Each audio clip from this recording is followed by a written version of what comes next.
gabinete frio do Pentágono, um envelope amarelado deslizava entre as mãos de um homem que decidia destinos em mapas. George C. Marshall leu com atenção, ergueu o olhar e balançou a cabeça. Do outro lado do oceano, em salas escuras de Berlim, coronéis riam quando souberam que homens do Brasil viriam ao teatro europeu. Em Londres, alguns jornalistas tratavam a notícia como curiosidade exótica. Era o prenúncio de uma aposta subestimada. Ninguém parecia levar a sério aqueles soldados de uma nação continental, com fardas gastas pelo calor dos trópicos. O erro fatal do general que riu de nós na guerra não é apenas um título. É a linha que percorre uma história onde desprezo e soberba foram medidos à distância. E, inevitavelmente, erraram o alvo. O riso não foi um ponto isolado. Foi um sintoma. A crença de que a presença brasileira seria decorativa, uma cortina de comemoração política, sem tremor real no campo de batalha. Era uma avaliação rápida, confortável, que ignorava o que se formava nas estradas do interior do Brasil e nas pequenas delegacias de recrutamento nas cidades. Era, sobretudo, uma subestimação com consequências. A Força Expedicionária Brasileira, a FEB, surgiu dentro desse contraste.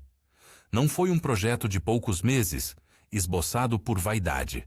Foi o resultado de pressões internas e externas, diplomáticas, políticas, humanas. Getúlio Vargas via naquele envio um gesto de afirmação internacional, uma forma de colocar o Brasil em outro patamar.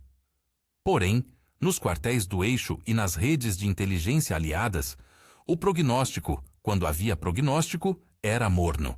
Marshall, cauteloso, registrou dúvidas. Em Berlim, houve risadas. Mas os números e os tipos de homens que chegariam à Itália contavam outra história. Recrutamento e composição. As colunas que partiram para o embarque não eram homogêneas. Vinham do Nordeste, do Sul, dos grandes centros e de pequenas cidades que mal tinham estrada de terra batida. Havia negros, brancos, indígenas, mestiços. Havia filhos de lavradores, operários, estudantes e trabalhadores do mar.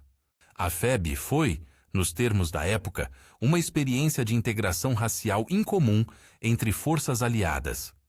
Homens de diferentes origens encaminhados para um mesmo treino, um mesmo sacrifício, um mesmo destino.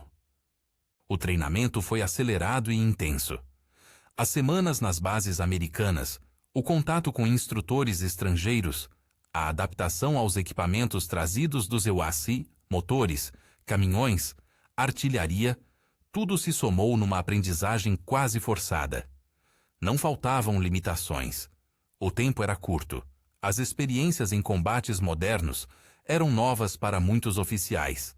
E o idioma, apesar de intérpretes e de esforços de comunicação, era uma barreira que exigia improvisos. Ainda assim, havia algo que nem o Pentágono, nem os gabinetes de Berlim conseguiram quantificar: a motivação. O sentimento motivador que permeava a tropa não era só o medo. Era um desejo visceral de ser reconhecido. Esses homens não lutavam apenas por ordens superiores. Carregavam consigo cartas de mães, retratos de noivas, promessas de filhos deixados em casa. Lutavam também para dissolver o estigma, a sensação de que eram vistos como figurantes em uma narrativa que não os incluía plenamente. Esse motim íntimo de provar valor transformou aquelas fileiras em alguma coisa que excedia a soma de equipamentos e de ordens. No comando geral, o general João Baptista Mascarenhas de Moraes caminhou entre mapas marcados, relatórios e oficiais com a serenidade de quem pesa responsabilidades maiores do que medalhas. Havia nele disciplina e uma propensão prática. Estudar o terreno, entender o inimigo e, sobretudo, aprender com erros. Ao seu redor, coronéis e capitães singulares, como o coronel Nelson de Mello, assumiam funções locais fundamentais. Oficiais jovens, como o capitão Plínio Pitaluga, conduziriam ações que se tornariam lendárias, não por vaidade, mas por necessidade tática.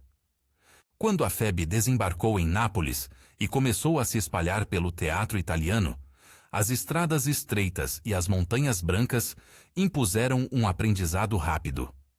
As primeiras patrulhas foram lições. O inimigo que encontraram não era apenas a tropa alemã bem entrincheirada, mas também o clima cortante do inverno nas alturas, a geografia que cortava linhas de suprimento e a coordenação com unidades aliadas ainda em processo de ajuste. As comunicações, os artilheiros e os reconhecimento aéreo precisavam conversar com uma cadência nova, e as falhas de sincronia custariam caro. O primeiro grande teste de fogo veio em Monte Castelo. Não como um único momento de glória ou vergonha, mas como uma sucessão de decisões e erros, de valentia e de equívocos. Ao aproximar-se do objetivo, a tropa brasileira encontrou valas, concreto, arame farpado e um inimigo que conhecia cada dobradiça daquele terreno. O primeiro ataque foi marcado por coragem. Homens que avançaram sob fogo, escalando brechas e tentando impor presença. Mas coragem sem coordenação não basta. A artilharia nem sempre chegou no tempo certo. As comunicações falharam quando mais necessárias. A coordenação com apoio aéreo foi apenas parcial. O resultado foi uma contagem dolorosa de perdas e um recuo amargurado. O impacto psicológico do fracasso inicial não foi apenas sobre os corpos tombados. Pesou sobre o orgulho de uma tropa que chegara para provar algo ao mundo. Para muitos pracinhas, Monte Castelo foi um choque de realidade. Havia, porém, um traço que diferenciava aquele grupo: a capacidade de se autoexaminar. Mascarenhas não buscou culpados fáceis, nem discursos inflamados. Ordenou análises, incentivou vistas de cima do terreno, pediu relatórios detalhados dos oficiais que haviam participado da ação. O fracasso foi, para ele e para a sua equipe, um ponto de partida para a correção. As lições foram duras e concretas. Reconhecimento mais atento às trincheiras inimigas. Ajuste no emprego da artilharia, sincronizando o tempo de fogo com os avanços das tropas. Patrulhas de infiltração para mapear pontos ocultos. E um rígido controle de logística para evitar surpresas. A tropa trabalhou sobre cada detalhe. Oficiais e praças passaram a trocar observações nas noites frias, revisando mapas pela luz de lamparinas, medindo tempos de marcha e testando rotas alternativas. O próprio corpo dos soldados, acostumado à marcha sob sol, teve de se adaptar às caminhadas em encostas lamacentas, manter equipamentos aquecidos e racionar suprimentos com precisão. Foi nesse processo de revisão que emergiu outra qualidade decisiva: unidade na diversidade. As equipes formadas por homens de origens diversas aprenderam a complementar-se. Homens do sertão, acostumados a trajetos longos e à persistência, ensinaram métodos de resistência que surpreenderam oficiais vindos das grandes cidades. A experiência de vida transformou-se em capital tático. A integração racial, tantas vezes vista com desconfiança por outras forças, converteu-se em vantagem moral e prática. Ideias diferentes, modos distintos de encarar problemas e uma disciplina compartilhada. A vitória em Monte Castelo, quando veio, foi resultado desse acúmulo. Não foi um súbito lampejo de heroísmo isolado, mas a materialização de correções aplicadas com rigor. A segunda investida, mais organizada e sincronizada, contou com artilharia ajustada, infiltrações precisas e um apoio logístico que manteve as tropas prontas para o avanço. O ridículo ceticismo dos que riram no início deu lugar a uma admiração contida entre aliados e inimigos. Ainda assim, a lição mais profunda foi interna. Aprender era tão necessário quanto avançar. Mas o teatro italiano não daria trégua. Escolhas táticas maiores precisavam ser feitas. O comando brasileiro percebeu que vitórias pontuais não seriam suficientes para alterar o curso estratégico. Era preciso ousadia calculada. Foi então que se delineou uma manobra mais ambiciosa, um movimento envolvente que exigiria marchas forçadas, sincronização entre unidades e um elemento de surpresa, que poderia desestabilizar divisões inteiras. Nesse tabuleiro, a figura que havia rido do Brasil cedo ou tarde teria de pagar por sua previsão descuidada. Do lado alemão, o general Otto Freyter-Pico comandava a 148ª Divisão com a experiência que marcas de combate deixam nos ombros de um oficial. Era conhecido por medidas firmes e por avaliar as potencialidades do inimigo com a frieza de quem já enfrentou muitos teatros. Entretanto, o erro fatal começou na avaliação. Enxergar as tropas brasileiras por meio de estereótipos e relatórios complacentes de inteligência. Subestimar não por ignorância, mas por conveniência. Acreditar que uma força chegada de tão longe seria limitada em execução, que seu espírito não sobreviveria ao rigor do inverno europeu. Essa convicção seria arriscada. Os pracinhas, por sua vez, já acumulavam histórias de pequenas conquistas. Um conjunto de patrulhas bem-sucedidas que abriram passagens, a tomada de pequenos postos alemães e a adaptação constante às condições adversas. O capitão Plínio Pitaluga começava a se destacar por sua capacidade de mobilizar homens e veículos em esforços concentrados. Sua figura viria a ser lembrada pela iniciativa nas marchas forçadas que se aproximavam. O coronel Nelson de Mello, por sua vez, era peça essencial na articulação local, quem mediu com precisão os tempos de deslocamento e manteve a linha de abastecimento viva em momentos de tensão. Enquanto isso, a percepção aliada, que fora inicialmente de dúvida, passava por uma transformação gradual. O general Mark Clark, comandante do exército americano, já reconhecia que a FEB cumpria funções críticas no teatro. Isso não significava louros automáticos, mas admitia uma mudança no tom, respeito calculado, atenção nas comunicações e uma cooperação que, mesmo tensa, amadurecia. Em outras palavras, o desprezo deu lugar a uma vigilância que reconhecia potencial. Ainda assim, as engrenagens da guerra não giram apenas por intenções. Marchas forçadas, estradas de terra cortadas pelo frio, comboios noturnos e o nevoeiro que escondia tanto amigos quanto inimigos passaram a compor o cenário.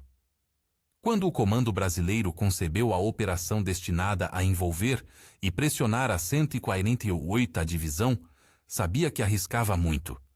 Havia, contudo, um cálculo. A surpresa obsessiva poderia neutralizar o elemento humano do erro, a vaidade do inimigo que o faria hesitar. Antes da manobra se materializar, houve um período de preparação tensa. Mapas foram redesenhados, rotas testadas, suprimentos concentrados em pontos que seriam verdadeiros nós de sustentação. Oficiais se reuniam por horas, sem ilusão, discutindo possibilidades e minimizando riscos. O clima entre as tropas variou entre a expectativa e a exaustão.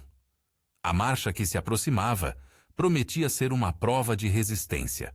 E é aqui que a narrativa alcança uma bifurcação dramática. A história do riso, do desprezo e do erro começa a encontrar sua contraparte concreta.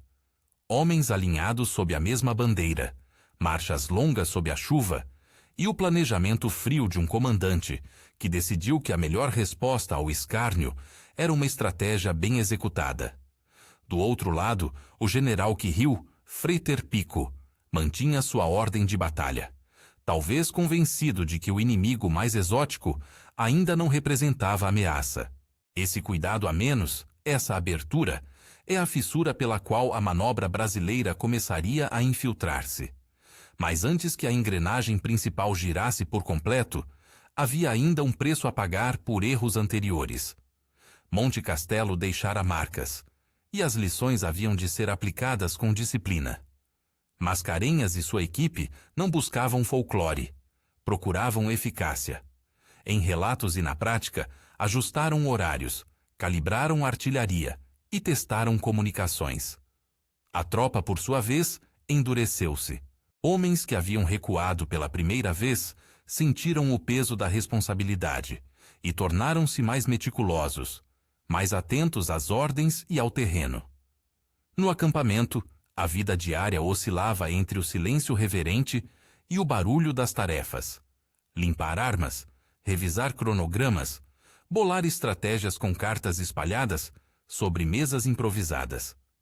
Poucos gestos eram tão simbólicos quanto a leitura das cartas que chegavam do Brasil, nos momentos em que a nostalgia batia forte. Algumas cartas traziam notícias de colheitas, partidas de futebol e festas locais. Outras carregavam pedidos de retorno, lembranças de mães envelhecidas, de filhos crescendo sem pai. Essa fricção entre o mundano e o militar produziu na FEB uma identidade que não se limitava ao traje. Era um tecido de memórias, compromissos e uma vontade quase moral de não decepcionar. Enquanto isso, nos bastidores da propaganda e da opinião pública, a imagem dos brasileiros começava a mudar. Relatos cuidadosos de corresponsais e relatórios de campo passaram a destacar feitos e tolices. O riso, que antes ecoara nos corredores de Berlim, foi reduzido a um ruído menor perante o eco das primeiras vitórias e das evidências de disciplina que emergiam do fronte. A reputação, lenta e caprichosa, começava a virar, mas memória e reconhecimento sempre andam com passos desiguais. Do ponto de vista estratégico, a operação que se avizinhava exigia que tudo convergisse: logística, moral, surpresa. As colunas teriam de se mover quando menos esperado. A artilharia, quando chamada, deveria abrir o caminho, e as comunicações não poderiam falhar. Seria um teste final das transformações encetadas desde os primeiros recrutas que embarcaram no Brasil. O erro do general Quirril não estava apenas na derisória avaliação inicial. Estava, sobretudo, na confiança de que superioridade aparente bastaria para conter uma tropa que aprendera rápido e que possuía uma motivação profunda. E então, em uma noite úmida, quando mapas foram dobrados e botas ajustadas, as fileiras se alinharam para partir. Os homens sabiam que a próxima série de dias não seria apenas uma prova de resistência física, mas uma prova sobre reputação, sobre justiça histórica. Alguns olhavam para as estrelas com inquietude, outros apenas calculavam distâncias. Entre sussurros e movimentos coordenados, havia um silêncio que pesava mais do que qualquer riso distante. Silêncio de quem sabe que um momento de decisão se aproxima. Seja qual for o resultado que se seguiria, a semente do erro já estava plantada no terreno adversário. A arrogância que subestimou, a leitura apressada do inimigo e a confiança no preço das circunstâncias transformaram-se em oportunidade. O que restava, então, era observar como a execução aconteceria, se a disciplina brasileira transformaria planos em realidade, e se o general Quirril perceberia tarde demais a extensão de seu equívoco. Se esta história já despertou sua curiosidade, inscreva-se para continuar e acompanhar como a FEB transformou desprezo em resposta estratégica e como o erro fatal viria a cobrar seu preço. A próxima etapa envolverá marchas forçadas, manobras surpreendentes e o momento em que a arrogância encontrará o cálculo frio da estratégia. Até lá, fique com a imagem. Um mapa desgastado sendo fechado, botas que desaparecem na neblina e a sensação de que o riso ouvido nas salas distantes estava prestes a encontrar o seu contraponto decisivo. As botas desapareceram na neblina. A rota traçada pelos mapas tornou-se uma sucessão de passos contados. Não era apenas a força do punho que se movia, mas o peso de uma reputação inteira. As colunas se esticaram por vales e encostas, motores de caminhões roncando como animais, pressentindo mudança. O ar carregava cheiro de lama, óleo e café frio. O silêncio entre os soldados era um segredo coletivo que ninguém queria quebrar. As marchas forçadas que haviam ficado só em esboço no gabinete de Mascarenhas tornaram-se realidade dura e crua. O capitão Plínio Pitaluga mostrou mais uma vez que iniciativa se mede em quilometragem e em decisão. Sua tropa mecanizada não avançou como uma promessa de poder, mas como uma engrenagem bem lubrificada. Veículos em colunas compactas, revezamento de motoristas, manutenção improvisada nas bordas da estrada. Quando uma ponte ruiu sob o peso de um comboio, homens desceram do volante e, com cordas e tábuas, construíram passagem tão rapidamente quanto os soldados podiam soprar coragem. O trabalho do coronel Nelson de Melo foi invisível para quem olhava apenas o piso gasto das botas. Ele era o nó por onde passavam alimentos, munições e esperanças. Organizar suprimentos numa geografia que punha montanhas entre pontos de apoio era adultério com a fadiga. Exigia previsões que ultrapassavam mapas. Era entender o corpo humano. Nelson calibrava tempos, deslocava pontos de abastecimento para reduzir o risco de isolamento e negociava com unidades aliadas a passagem de comboios sob neblina. Cada ração entregue era um voto de confiança renovado. Os dias se tornavam um compêndio de microcrises, um rádio que falhava no momento certo, uma coluna que se atrasava e deixava uma garganta de acesso exposta, um oficial que caía do cansaço. Mas cada problema resolvido era uma lição posta em prática. A FEB já não era mais apenas um experimento, era uma máquina adaptativa, que aprendia nas fricções e nas pequenas vitórias que passavam despercebidas pelos corredores de comando inimigos. Do lado alemão, a 148ª Divisão sentia a pressão ainda através de relatórios fragmentários. Frater Pico, acostumado a decisões que dobravam batalhas, agora se via diante de uma ameaça que não cabia bem em sua tabela de probabilidades. Havia na rotina de sua guarnição sinais de preocupação. Patrulhas que relatavam movimentos suspeitos, em setores que antes eram tranquilos, pontes com marcas de passagem acelerada e, sobretudo, um padrão que não se explicava: deslocamentos rápidos nas horas mais frias da noite. A avaliação que havia levado ao riso nos cafés de Berlim precisava agora de revisão. Mas rever uma certeza é algo que exige tempo. E o tempo era justamente aquilo que os brasileiros procuravam abreviar. A manobra planejada para Fornovo de Taro exigia um sincronismo quase coreográfico.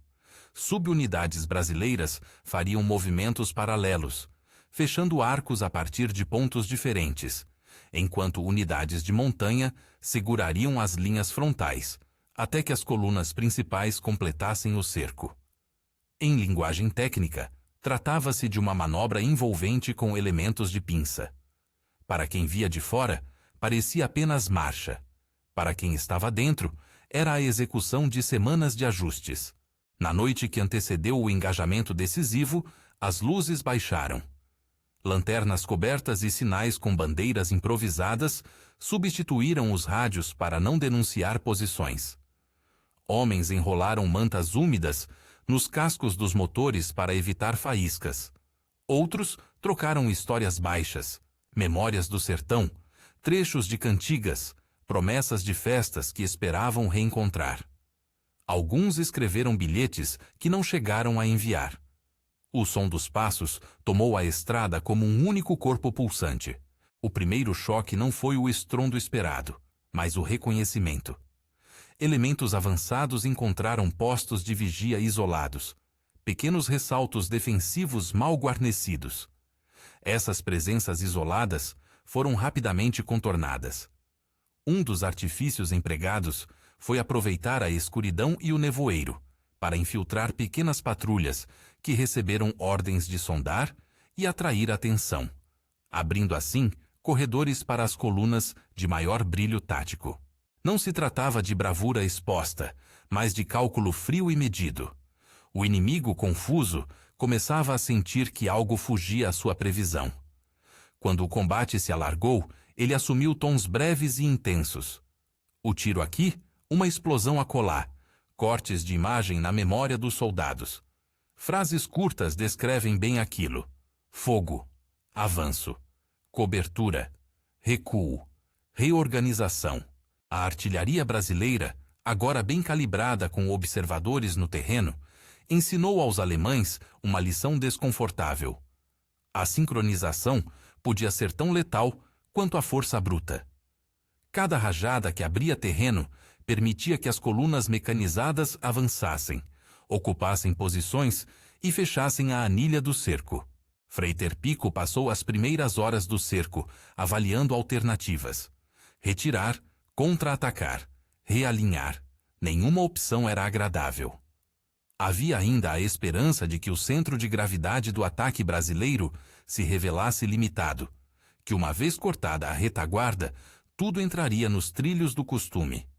Mas o que os alemães encontraram foi uma cadeia logística resiliente, alimentação constante, munição suficiente e, sobretudo, homens dispostos a manter uma linha até o último esforço. O erro que havia nascido do riso tornou-se um problema tático. Subestimar a capacidade de sustento do inimigo era também subestimar sua vontade. Em certo ponto, o cerco passou do combate direto para um jogo de desgaste. Tropas isoladas tentaram romper, mas encontraram fogo de flanco. Conversas de observadores descreviam filas de veículos abandonados, artilharia que ficara sem munição no momento crítico e rádios que não mais atendiam.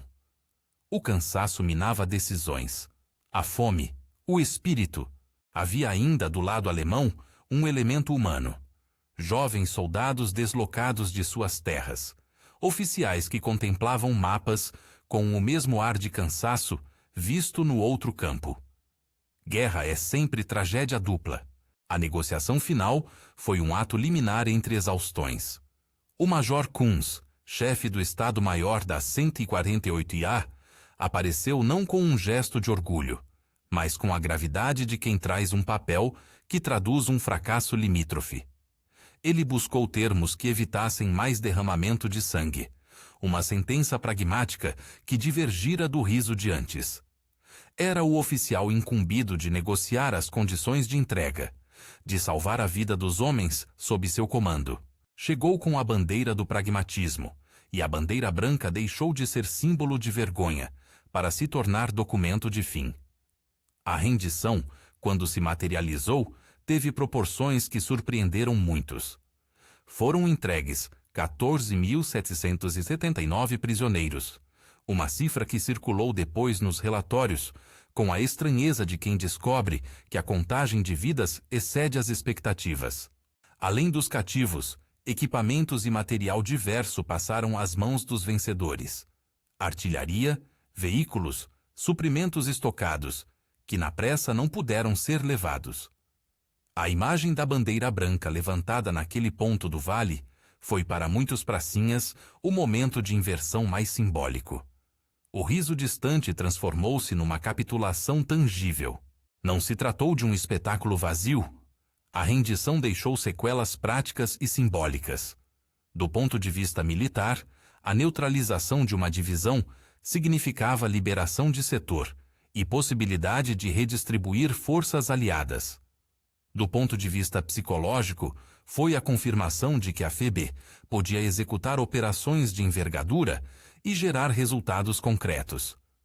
Para Mascarenhas, para seus oficiais e para os homens rasgando a noite, a vitória em Fornovo consolidava um processo de aprendizado e correção. As palavras de Mark Clark e de outros comandantes aliados, quando vieram, carregaram um tom entre o respeito e a surpresa. O reconhecimento oficial não foi extravagante. Foi, antes, uma admissão prática de que a força brasileira cumprira um papel relevante no teatro de operações. Esses elogios ponderados contribuíram para mudar o tom nas comunicações políticas e militares, não como uma consequência automática e única, mas como um elemento que ajudou a construir uma nova percepção sobre capacidades e méritos. A repercussão atravessou as estações de rádio e os cadernos de correspondência. No Brasil, circularam notícias que mesclavam orgulho e sobriedade, pracinhas reconhecidos por feitos que até então só constavam de relatórios de inteligência. Nas praças de reunião, mulheres receberam homens com hábitos mudados e olhos que tinham visto coisas que nenhum jornal descrevia por completo.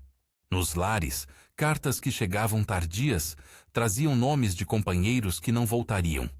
Traziam também a sensação de que algo havia mudado no olhar, que se voltava para aqueles que foram e voltaram. A política internacional registrou sinais discretos.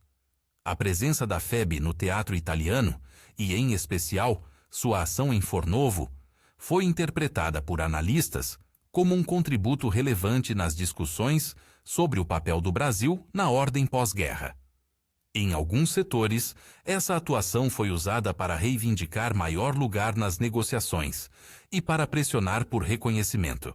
Em outros, serviu como elemento numa disputa já em curso sobre o futuro das Forças Armadas, sobre modernização e sobre legitimação internacional. Mas convém repetir, não se tratou de uma mudança súbita e única. Foi um conjunto de fatores, no qual a FEB teve papel notável. Sobre as questões raciais, a presença integrada de negros, brancos, mestiços e indígenas nas fileiras brasileiras produziu ecos que ultrapassaram campos de batalha. Observadores americanos, ao verem homens lutando lado a lado, sem as amarras rígidas de segregação que marcavam suas próprias forças, sentiram desconforto e curiosidade. Relatos e análises posteriores sugeriram que a atuação brasileira contribuiu de maneira indireta para suscitar debates nos EPUs sobre segregação nas Forças Armadas. Debates que se desdobrariam anos depois em políticas concretas. Novamente, foi um elemento entre muitos, uma faísca numa tábua maior de mudanças. No campo pessoal, os pracinhas trouxeram consigo cicatrizes visíveis e invisíveis. Alguns foram celebrados e viraram nomes em jornais. Outros voltaram em silêncio e foram readaptando sua narrativa privada. A sociedade brasileira, por sua vez, recebeu esses homens com sentimentos mistos: orgulho, culpa, reconhecimento tardio. A memória coletiva começou a se ajustar. De ridículo a respeito, de exclusão a inclusão. A cobra que fumava, metáfora de um país visto com desdém, começava a enrolar-se numa posição diferente. Não porque o mundo tivesse se modificado por completo, mas porque ações e fatos forçavam uma revisão. Retornar para casa foi para muitos uma cerimônia íntima. As cidades pequenas organizaram eventos simples. As famílias tentaram mediar o silêncio dos que haviam visto a guerra. Alguns pracinhas encontrou emprego. Outros viram portas que antes estavam semiabertas se fecharem. O reconhecimento institucional veio em ritmos distintos. Condecorações, menções em relatórios, homenagens que para alguns não apagavam o custo humano. Ainda assim, havia um sentimento compartilhado, que a participação na guerra havia validado uma aspiração nacional de presença e de respeito internacional. A história militar não acabou com a rendição de uma divisão. A guerra continuou a exigir sacrifícios, mas a narrativa simbólica, a que transforma provocações em lições, encontrou um momento decisivo em Fornovo.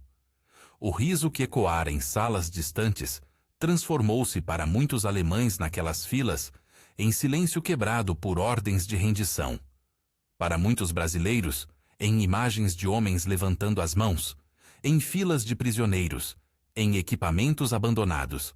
O humor desdenhoso dos que riram revelou-se, ao fim, uma falha de cálculo tão grave que mereceu a designação: erro fatal. A lição mais duradoura talvez não tenha sido apenas militar. Foi a constatação de que subestimar um inimigo por estereótipos, por preconceitos ou por análises superficiais é expor-se a contradições perigosas. Quando um general ri de outro povo, ele não ri apenas de um exército. Ri da história, das experiências que não foram contadas em seus relatórios e da força de vontade que alimenta indivíduos que têm fome de reconhecimento.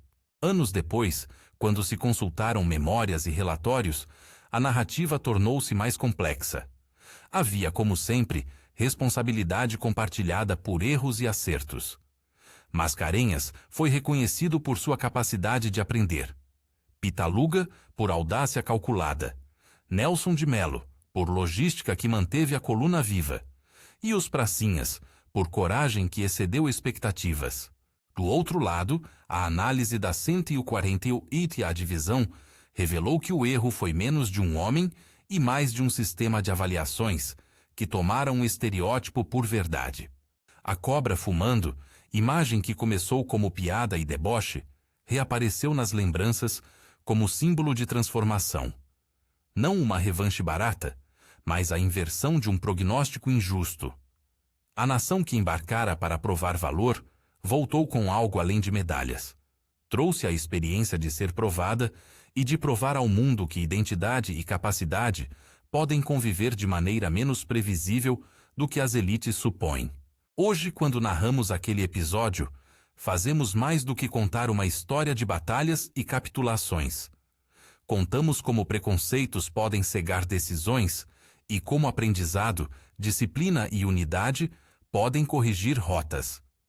Não se trata de exaltação vazia, mas de reconhecer que a FEB, ao transformar um riso em um erro fatal, ofereceu à memória nacional um testamento sobre humildade estratégica. Subestimar o outro é, frequentemente, perder a própria vantagem. E ainda há ressonâncias práticas. Veteranos reunidos em associações, historiadores que revisitam arquivos, jovens que estudam aquela campanha em salas de aula e veem ali um exemplo de que competência e dignidade caminham juntas. O reconhecimento internacional, as condecorações e as citações em relatórios aliados foram capítulos de uma narrativa que continuou sendo escrita nas décadas seguintes. O que a FEB conquistou em Fornovo foi, em grande medida, a prova de que presença e esforço coordenado têm poder real sobre julgamentos prévios. O riso que um dia ecoou nas mesas de estratégia virou, enfim, memória difícil para os que o proferiram. Em relatos pós-guerra, oficiais alemães atribuíram a derrota a uma série de decisões infelizes. Pessoas que tinham rido reconheceram timidamente que o cálculo havia falhado. Mas para os brasileiros que estiveram lá, a sensação foi menos triunfal do que conclusiva. Não era a vitória sobre o inimigo que definia o valor, e sim a capacidade de transformar erros em correções, de aprender e de agir com disciplina. Quando o Pracinhas voltou ao Brasil, trouxe consigo não só medalhas, mas histórias que alteraram percepções. Em retratos reunidos por historiadores, vê-se o contraste entre o homem que partiu de uma cidade pequena e o que retornou com traços marcados pelo frio e pela responsabilidade. As histórias foram contadas em bares, praças e escolas. Algumas entraram para os anais oficiais. Muitas outras permaneceram na fala íntima das famílias. Hoje, ao olhar para aquela campanha, é inevitável pensar nos perigos do julgamento apressado. O erro fatal do general que riu não foi um acidente isolado. Foi o resultado de uma cegueira estratégica que considerou estereótipos mais fortes do que fatos. A reviravolta em Fornovo, com sua marcha, sua execução e sua rendição, foi a lembrança de que a guerra é também um espelho social, e que no verso desse espelho podemos ler lições sobre respeito, reconhecimento e as consequências de subestimar o outro. Se algo desta narrativa ainda ecoa, é o convite à reflexão. Que lições do passado nos ajudam a evitar o erro de tomar conclusões rápidas sobre grupos, povos ou indivíduos? Que processos exigem humildade para serem reavaliados? A FEB mostrou que a combinação de coragem, disciplina e capacidade de aprender pode transformar prognoses em realidade nova. Se este episódio mexeu com você, compartilhe nos comentários qual momento mais surpreendeu: a marcha, o cerco, a rendição ou a transformação simbólica da cobra fumando. E se você gostou dessa história, compartilhe com alguém que aprecie história militar e memórias que desafiam estereótipos. O passado, quando bem contado, tem o poder de ensinar hoje.